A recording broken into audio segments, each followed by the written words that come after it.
Good afternoon and welcome to the Bee Yard. The fall rains have finally started after a long, hot and dry summer here in Michigan. And with the rains have come the fall flowers.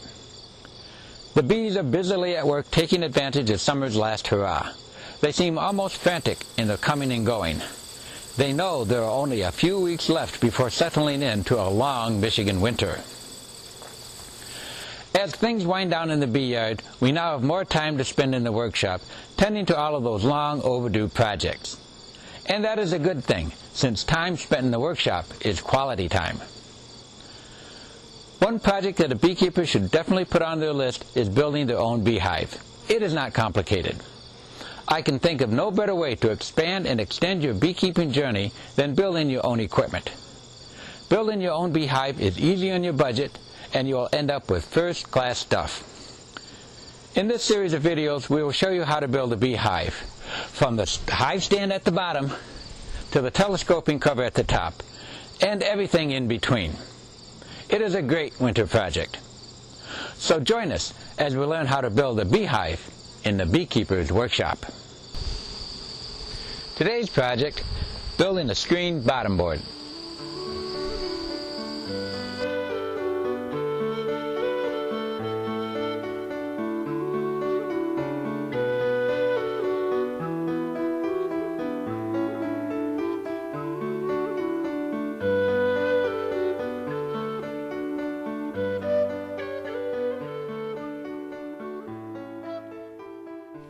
In a beehive, a bottom board sits at the bottom of the hive on top of the hive stand and below the hive bodies.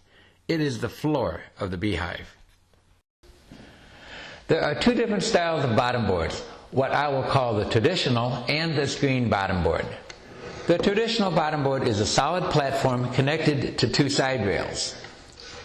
Since the arrival of the varroa mite and the concept of integrated pest management, the screened bottom board has become increasingly popular. In the screened bottom board, the platform is replaced by a narrow frame, and the central opening is covered by a wire mesh screen. Wider side rails allow for a groove under the screen in which you can slide a sampling tray when doing varroa mite surveys or to close off the bottom of the hive during the winter. The design of the screened bottom board came about because it was observed that a certain number of mites, about 20% or less, fall off the bees during the normal hustle and bustle in a hive. On a solid bottom board, the mites simply wait to hitch a ride back into the colony on a passing bee. With a screened bottom, the mites fall through the screen and don't come into contact with passing bees. Apparently, the mites can't figure out how to climb back into the colony and they eventually die. Thus, the screened bottom board represents a non-chemical way of controlling at least some of the varroa mites. I use screened bottom boards in all my beehives, and that is what we will build today. There are 3 different widths for the bottom board, depending if you are using 10-frame, 8-frame, or 5-frame equipment. Unless otherwise noted, the dimensions used in this video will be for an 8-frame bottom board, since that is what I use. The downloadable plans for this project contain the dimensions for all 3 widths. First, let's take a closer look at the screened bottom board. The overall size is 22 inches long and 3 inches high, and 13 3/4 inches wide for 8-frame equipment, or 16 1/4 inches wide for 10-frame equipment. A sampling board slides in under the screened opening. The platform for 8-frame equipment has a finished width of 13 inches and a length of 22 inches. The front and back members are 3.5 inches wide. The 2 side pieces are narrower at 1 5/8 inches wide. We have 2 side rails that are 3 inches high and 22 inches long. Each side rail has 2 dados or grooves cut the length of the board. The top dado is 3/4 inches wide and accepts the completed frame. The lower dado is a 5/16 inch groove for the sampling board. Finally, a couple of fillers are used to close in the front of the bottom board below the frame and the back of the bottom board above the frame. We'll make all of these parts from a standard 1x4 pine. Let's start with cutting all of the boards to length. We need 3 boards 22 inches long. 2 will be for the side rails, and 1 will be ripped in half for the 2 sides of the frame. We also need 2 boards 13 inches long, which will be used for the front and back of the frame. Finally, we will need 2 fillers that can be cut from a board 12 1/4 inches long. You might have a short piece of scrap 1x4 laying around that will work for the fillers.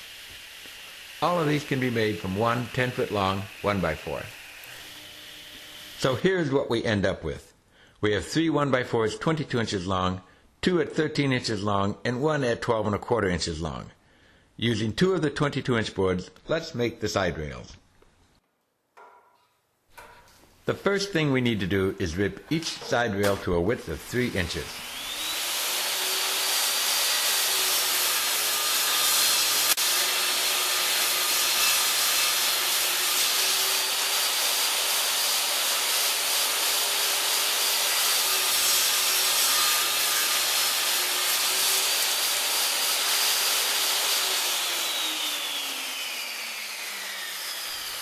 Now we need to make the grooves, or dados, on the inside of the side rails. The top dado is 3/4 inch wide and the bottom dado is 5/16 inch wide. I'll make the 3/4 inch top dado first and then the bottom dado.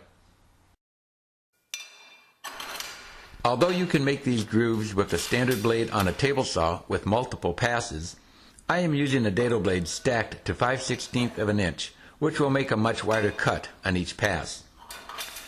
Using dado blades will not only considerably speed up this step, you will also get much better results. I use dado blades a lot and consider them to be essential equipment in this beekeeper's workshop. Buying a set of stacked dado blades is surely money well spent. The first cut will be in the top of the groove, the second will be at the bottom, and the third cut will remove any waste left in the middle. Before making the first cut, I raised the blade to a height of 3/8 of an inch and set the fence 13/16 of an inch from the inside of the blade. Why 13/16 of an inch? Commercial boards usually have 3/4 inch for this space, but I find this is just a bit too tight when putting entrance reducers on the hive. So I add a 16th to the 3/4 and go with 13/16. Having the opportunity to make these kinds of tweaks is just another good reason, among many, to build your own equipment.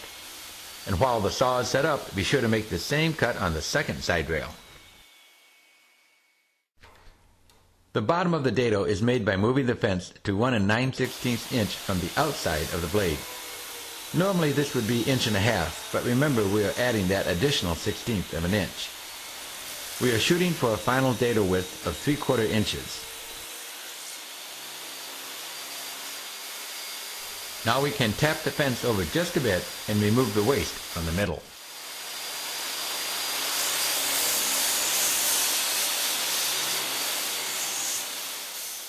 It is a good idea at this point to test a 1x4 to make sure we have a snug fit. We need a second groove in the side rail for the sampling board. This dado will be 5/16 of an inch wide, 3/8 inch deep, and 1/2 inch from the bottom of the side rail. So we keep the height of the blade at the same 3/8 inch and set the fence 1/2 inch from the inside of the blade. Flip the board end for end and make sure the cut is on the correct side. Since we installed the dado blades for a 5/16 inch cut, one pass will do it.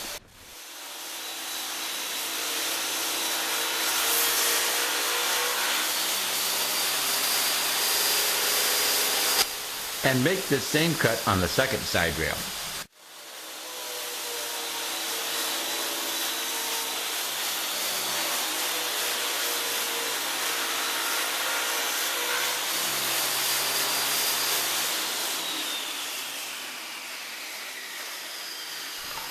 We are now done with the dado blade on the table saw and can switch back to a standard blade. Now let's turn our attention to the bottom board's frame. As we saw before, the frame is 13 inches wide for 8-frame equipment and 22 inches long. We will be using lap joints on both ends of all 4 boards. Recall that both the front and back boards are 3.5 inches wide, which is simply the width of a standard 1x4. The 2 side members are 1 5/8 inches wide, but we are cutting the lap joints first in a 22-inch long 1x4 board and then ripping to width afterwards. To make a lap joint, we will cut a notch on both ends of each frame member, 3/8 inches deep and the width of the adjoining board. On the two side members, this width will be 3.5 inches. On the front and back members, this width will be 1 5/8 inches. When making a lap joint, it is important to have the depth exactly half of the board's thickness. In our case, that is 3/8 of an inch. I always do a few test cuts on some scrap when setting up the saw and make any fine adjustments that are necessary. When you put the two test boards together and the top feels flush, then you know you have it right. As with many of the woodworking joints we use in the workshop, there is more than one way to make a lap joint. Since we have 3 boards for the frame that need to have lap joints, 2 boards for the front and back, and the single board for the 2 sides, I'll take this opportunity to show you 3 different ways to make a lap joint. One uses the table saw. The second uses the radial arm saw.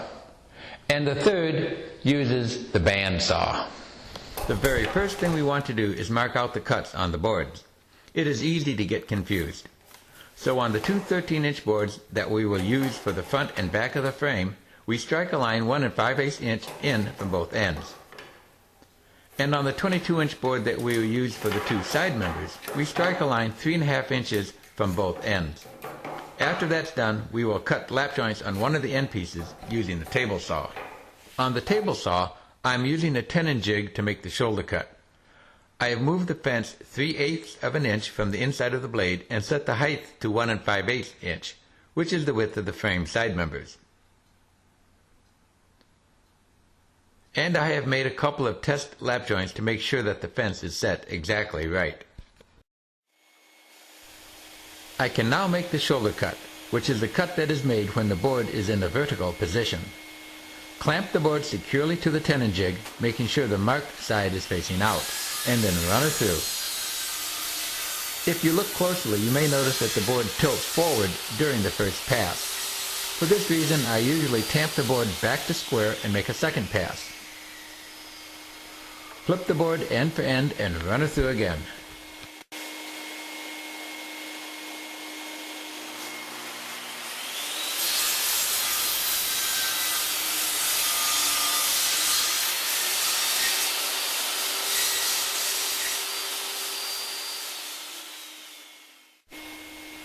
The lap joint is completed by making the cheek cut. The blade is lowered to 3/8 of an inch and the fence moved 1 5/8 of an inch from the outside of the blade. Use the grip guide to hold the board square and remove the waste. This is what the lap joints will look like when you are done. Sometimes it is necessary to use the radial arm saw when the shoulder cut is such that you can't make it on the table saw using the method we just saw. This is the case for the lap joint we need on the 22-inch board we are using for the side members of the frame, which has a 3.5-inch shoulder. I have installed the dado blades for a 1/4-inch cut and lowered the arm until there is 3/8 of an inch clearance above the table. Again, I made a couple of test cuts to make sure that the depth of the cut is just right. Now it is a matter of simply making multiple passes over the board, removing the material as we go. For the 3.5-inch lap joint, you will probably have to make around 15 passes or so. But with the dado blade, it goes quick. Of course, you can use the same idea with the dado blades on the table saw. When we get toward the end, I like to move over to the very end of the board and then work back to the previous cuts. This gives me a smoother result with less splintering on the end. And this is what the lap joint looks like when made using a radial arm saw. Finally, we can make a lap joint with the band saw. I have carefully adjusted the fence to 3/8 of an inch to the outside of the blade and made a couple of test cuts to make sure the fence is correct. I have also marked the back end of the lap joint on the edge of the board so that I'll know where to stop. So here we go. With the band saw, you can make the shoulder cut to any length. It really doesn't matter.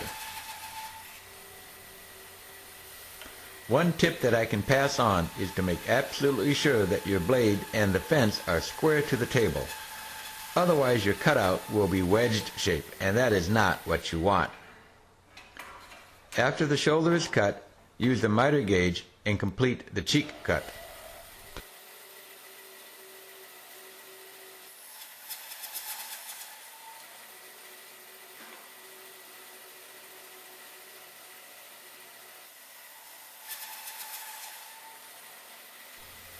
That's pretty slick. No matter how you make the lap joints in that 22-inch board we are using for the two side members of the frame, we can now rip it to width. On the table saw, set the fence 1 5/8 of an inch to the inside of the blade and make your cuts.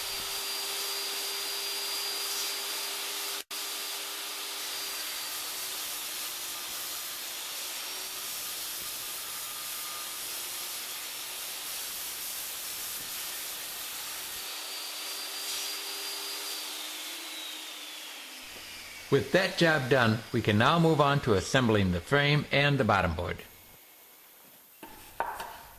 Dry fit the frame into the side rails and make sure everything fits together. The frame should fit snugly into the top dado on the rails.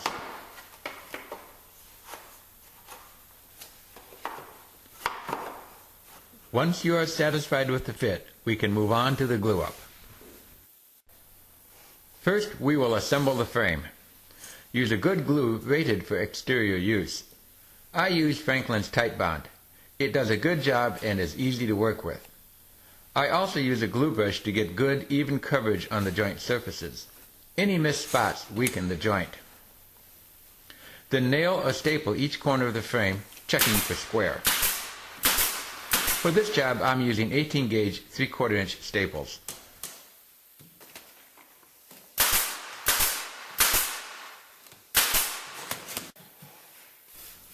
With the frame assembled, we can now move on to the side rails.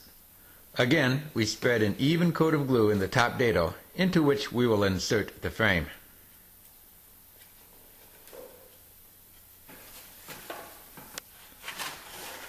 Put the frame into one of the side rails. In the front, the frame goes notched side down. Then nail the rails to the frame. I'm switching from staples to 1 1/4 18 gauge brads.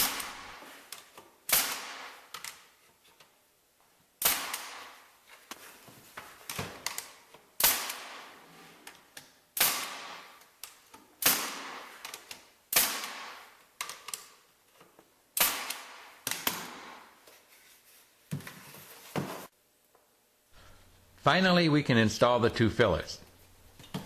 The filler on the top of the bottom board goes on the back of the frame.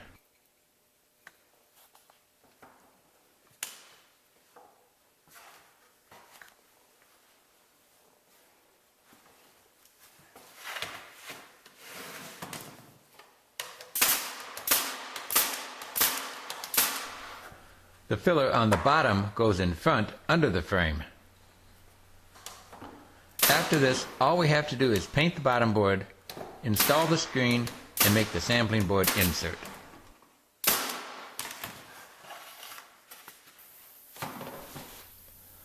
Our next step is to install the screen. The screen is made from a piece of No. 8 hardware cloth about 2 inches larger than the opening. In our case, that is 12 by 17 inches. No. 8 hardware cloth means that there are 8 squares per inch. You can get it at your local hardware, although they may have to special order it. A pair of tin snips are all that you need to cut the mesh.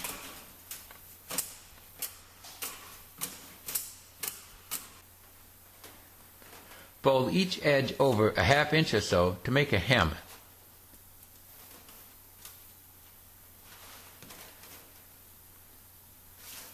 Notice that I am using a tool called a hand seamer. It's like a pliers with a wide, flat clamp on the front.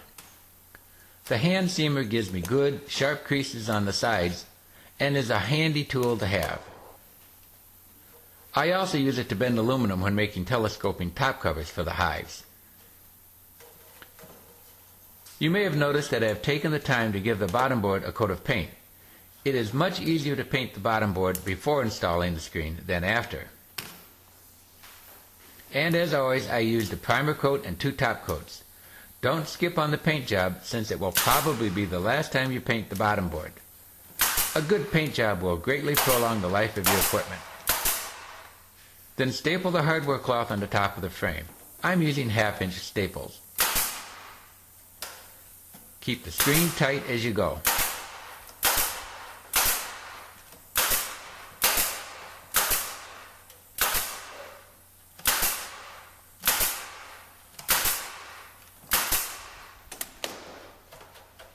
There, good and tight. The sampling board can be just about any type of material sized to fit in the lower dado of the side rails. The size of the sampling board is about 22 inches long and 12 7/8 inches wide for 8-frame equipment. White corrugated plastic works great. This stuff is available online from Home Depot in small quantities and at a reasonable price. Also, remember all of those annoying political signs that pop up on our neighbor's lawn every couple of years? You might want to try 1/4-inch hardboard covered on top with white adhesive shelf liner. The white color makes it easier to see the mice when counting. However, I find that hardboard tends to absorb moisture and expand, and I'm not convinced it will hold up well over time. I like to put a handle on the back end of the sampling board. A 3/4-inch strip cut from scrap 1x4 is glued and stapled to the plastic. Because I am using corrugated plastic, a hot glue gun is advisable for gluing the handle to the board.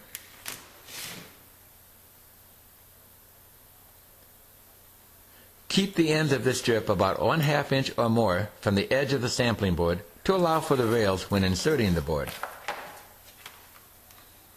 Also, I like to put a thin strip of wood underneath the handle. It gives me a solid surface through which I can staple the whole job lot together.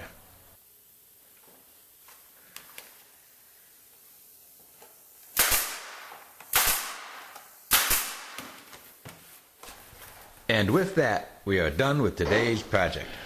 So here we have a screen bottom board, an important hive component in your integrated pest management for varroa mites. Join us next time as we work our way up the hive and learn how to make hive bodies in the Beekeeper's Workshop.